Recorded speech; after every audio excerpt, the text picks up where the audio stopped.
मैं डॉक्टर हितराम सिंह, विभाग अध्यक्ष श्री कल्याण राज के कन्या महाविद्यालय सीकर से बोल रहा हूँ। और आज जो बात कर रहे हैं वो है लोक प्रशासन की प्रकृति एवं महत्व की विवेचना के बारे में। तो सबसे पहले हम प्रकृति के बारे में आज हम बात अभी जो कर रहे हैं वो लोक प्रशासन की जो नेचर है उस नेचर के बारे में बात करेंगे कि लोक प्रशासन की जो प्रकृति है वो क्या है। तो जैसा कि हम सभी जानते हैं कि जो नेचर होती है, प्रकृति होती है, वो अपने आप में एक शब्द है। और जैसा कि कई बार जो कंसेप्ट जिसे हम अवधारणा के नाम से जानते हैं, वो प्रकृति आगे चल के एक तरह का कंसेप्ट का रूप लेती है। कि मान लो उदाहरण के लिए कहा जाता है कि उसकी तो किसी भी जब हम बात करें तो किसी के बारे में कोई उदाहरण दिया जाता है कि उसकी तो नेचर या उसकी तो प्रकृति ही ऐसी है, तो एक बाद में धीरे धीरे वो कंसेप्ट बन जाती है जो अवधारणा है। लेकिन आज लोक प्रशासन विषय जो अध्ययन की दृष्टि से हम बात करें तो लोक प्रशासन की प्रकृति के बारे में भी समय समय पर कुछ ऐसे हमारे सामने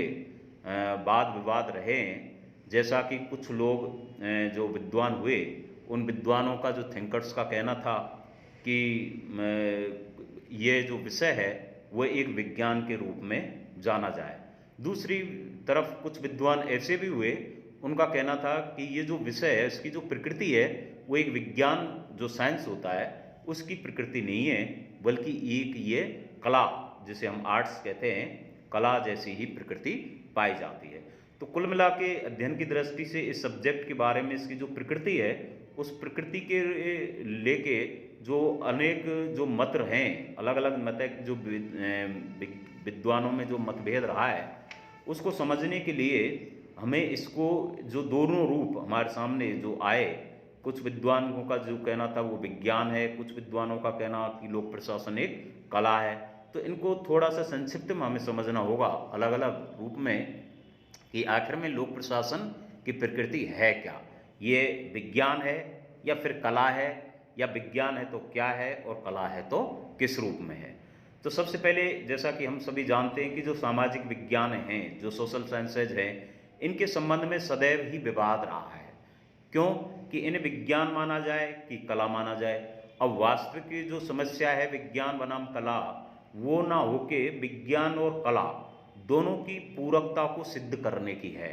कि आखिर में विज्ञान क्या है और कला क्या है। तो जब विज्ञान ये है, कला वो है, तो उसी के आधार पे उसी सब्जेक्ट की एक प्रकृति निश्चित हो जाती है कि ये इस प्रकृति का होगा। तो कुछ विद्वान जो लोक प्रशासन को विज्ञान मानते हैं और कुछ इसे जो कला मानते हैं, तो इनके जो अध्ययन की दृष्टि से अगर हम देखें तो इन दोनों ही रूपों पे हमें विचार करना होगा या विचार करना चाहिए कि आखिर में लोक प्रशासन की जो प्रकृति है वो क्या हो सकती है। तो सबसे पहले लोक प्रशासन को अगर हम देखें तो विज्ञान के रूप में अगर हम बात करें तो सबसे पहले यही देखें कि विज्ञान है क्या, जो साइंस है उससे क्या अभिप्राय है। तो जब किसी विषय का जो क्रमबद्ध और वास्तविक ज्ञान, यानी कि एक तरह से वो विषय जिसको एक सिस्टेमेटिक ढंग से व्यवस्थित रूप में और एक रेगुलेटरी तरह से क्रमबद्ध, यानी कि उसको नियमित तरीके से एक ऐसा सतत अध्ययन करना ही विज्ञान होता है जो एक वास्तविक और व्यवस्थित हो। अब उदाहरण के लिए अगर हम बात करें तो वो ज्ञान कोई क्षेत्र या किसी प्राकृतिक या फिर किसी जलवायु या किसी भौतिक दायरे पर निर्भर नहीं करता, बल्कि वो एक सार्वभौमिक ज्ञान होता है जिसे हम यूनिवर्सल ज्ञान के तौर पे देख सकते हैं। उदाहरण मान लो किसी भी साइंस में वास्तविक ज्ञान क्या होगा कि कोई प्रयोगशाला में जो प्रयोग किया जाए वो चाहे किसी भारत के किसी कोने में रह के किया जाए या अमेरिका की किसी प्रयोगशाला या लेबोरेटरी में किया जाए, तो उसका जो वास्तविक रिजल्ट आएगा, जो परिणाम होगा, वो समान ही होगा। तो इस प्रकार का जो यूनिवर्सल जो ज्ञान होगा वो हमें विज्ञान या जो व्यवस्थित ज्ञान होगा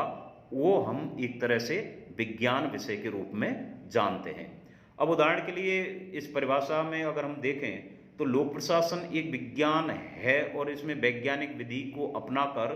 इस विषय का जो ज्ञान क्रमबद्ध और व्यवस्थित रूप में एकत्रित किया जाता है। तो इस विषय में जो प्रगति हुई है और आने वाले समय में इसमें जो सुधार की आशा की जा रही है, तो उस दृष्टि से अगर हम देखें तो एक तरह का ये विज्ञान का सा रूप भी हमें देखने को मिलता है। उदाहरणतः अगर कोई प्रॉब्लम्स भारतीय प्रशासन के सामने है और भारतीय प्रशासन में उस समस्या का समाधान उस जिस नीति को लागू करके किया जाए, लागू करके समाधान निकाल दिया जाए, उसी प्रॉब्लम को लेके मान लो उदाहरण के लिए अमेरिका की बात करें या कई और यूरोपियन कंट्री की बात करें, तो वहाँ उस समस्या का निदान उसी नीति को लागू करके किया जाए तो समस्या का समाधान हो सकता है। तो इस आधार पर अगर हम देखें तो प्रशासनिक जो भी पॉलिसीज प्रोग्राम बनाए जाते हैं उन्हें एक क्रमबद्ध और व्यवस्थित रूप में क्रियान्वित किया जाए तो वो एक तरह का सफल प्रशासन होगा। तो एक वैज्ञानिक तरीके का जो एडमिनिस्ट्रेशन अगर हम रूप देखें तो जो तकनीक के आधार पे अगर हम बात करें तो एक ये हमें एक विज्ञान के रूप में देखने को मिल जाता है। वहीं दूसरी तरफ लोक प्रशासन की अगर बात करें कला के रूप में, तो कला की बात करें तो कला किसी गुण या कौशल के द्वारा जब किसी वस्तु की उपयोगिता उसमें जो सुंदरता उत्पन्न की जाती है तो उसमें ही हम एक तरह से कला की संज्ञा देते हैं। तो इस अर्थ में तो निसंदेह एक कला क्यों कि किसी भी ढंग से किसी कार्य को किस प्रकार किया जाए, और जो कला है वो विषय है कि जिस प्रकार एक चित्रकार किसी चित्र का सृजन अपने मस्तिष्क में मान लो कर लेता है, कल्पना कर लेता है और उन रंगों की जो सहायता से वो उसी प्रकार का एक तरह का चित्र बना देता है। तो प्रशासक भी उदाहरण के लिए कहा जाता है कि जो प्रशासक या कर्मचारी अपना जो कर्तव्य अपने मस्तिष्क में प्राप्त जितने भी उसके पास जो संसाधन है उन संसाधनों द्वारा संपन्न वो कर सकता है। तो अब किसी निश्चित उद्देश्य की प्राप्ति के लिए जो अनेक व्यक्तियों का जो निर्देशन, नियंत्रण और जो समन्वय की एक जो कला है वो भी एक तरह से एक कलाकार की भांति एक प्रशासक के द्वारा की जाती है। तो अगर इस रूप में अगर हम देखें तो इसको एक कला के रूप में भी देखा जा सकता है। तो अगर कुल मिला के बात करें तो निष्कर्ष के तौर पे हम यही कह सकते हैं कि जो लोक प्रशासन है इसकी जो प्रकृति है वो एक विज्ञान ही नहीं बल्कि एक कला भी है, जिसे सही मार्गदर्शन, परिश्रम और निष्ठा एवं लगन की सहायता से इसे और भी विकसित किया जा सकता है। तो कुल मिला के अगर बात करें तो इस विषय की जो प्रकृति है उस प्रकृति के बारे में जो विभिन्न विद्वान हुए और उनमें जो अलग अलग विचारधाराएं उनके सामने आई कि आखिर में लोक प्रशासन को विज्ञान माना जाए या कला माना जाए, तो निष्कर्ष जब निकला या अगर हम कहें तो कुछ लोग विद्वानों का कहना था कि आप इसमें नहीं पढ़ें कि लोक प्रशासन विज्ञान है या कला है, बल्कि इसे अपने समय के अनुसार छोड़ देना चाहिए कि जो जिस प्रकार से अपनी जो कार्यों को लागू करें, क्रियान्वित करें, चाहे वो नीतियाँ, योजना, कार्यक्रम हों या किसी प्रकार के और कार्य विकासात्मक कार्य प्रशासन के द्वारा किए जाएं, तो जिस वातावरण में जो कार्य किया जा रहा है, जिस स्थान पर रह के जिन नीतियों को जनहित के लिए ये कार्य किए जा रहे हैं और उन्हें सफल संचालन के लिए जो कार्य किया जाएगा, तो वो इस विवाद में नहीं पड़ना चाहिए कि वो वैज्ञानिक तरीके से किया जा रहा है या कला के तौर पर किया जा रहा है, बल्कि उसका रिजल्ट ये देखना चाहिए कि आखिर में जो कार्य किया जा रहा है वो जनहित को ध्यान में रखते सर्वोपरि, जैसा कि जनता के हितों को ही